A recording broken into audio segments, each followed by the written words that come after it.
कृष्ण, राधे राधे। आप सभी को श्री राधा अष्टमी की बहुत बहुत शुभकामनाएं। धार्मिक मान्यता के अनुसार भाद्रपद मास के शुक्ल पक्ष की अष्टमी तिथि को राधा रानी का अवतरण हुआ है, इसलिए इस दिन को श्री राधा अष्टमी के रूप में मनाया जाता है।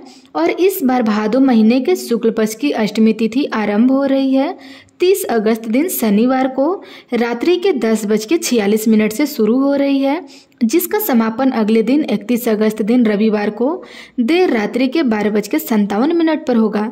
ऐसे में इस बार उदय तिथि के अनुसार 31 अगस्त रविवार को श्री राधा अष्टमी मनाई जाएगी और इस दिन राधा रानी की पूजा का शुभ मुहूर्त रहेगा सुबह 11:05 से दोपहर के 1:38 तक।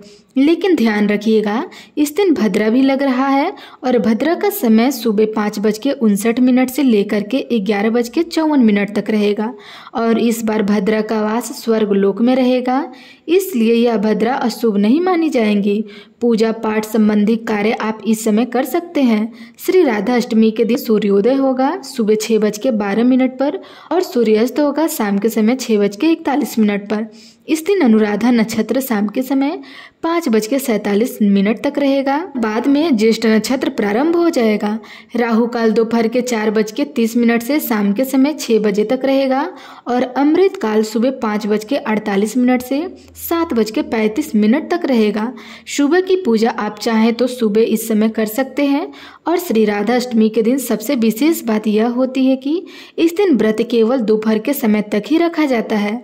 दोपहर में श्री राधा जी की पूजा करने के बाद भक्त सात्विक भोजन या फलाहार करके अपना उपवास खोल सकते हैं, क्योंकि बाकी व्रतों में सुबह से लेकर रात भर तक या अगले दिन के सूर्योदय तक व्रत रखा जाता है, लेकिन एकमात्र श्री राधा अष्टमी का व्रत ऐसा है जो कि आप दोपहर की पूजा करने के बाद व्रत खोल सकते हैं। इस दिन श्री राधा रानी को माखन मिश्री के भोग के अलावा अरबी की सब्जी का भोग किसी भी रूप में आप अवश्य लगाइए, क्योंकि अरबी की सब्जी राधा रानी को अत्यंत प्रिय है और क्योंकि जो भी वस्तुएं भी श्री कृष्ण को प्रिय है वही राधा रानी को भी प्रिय होती है, इसलिए आज के दिन आप राधा रानी की पूजा करके उन सामग्रियों का प्रयोग करें।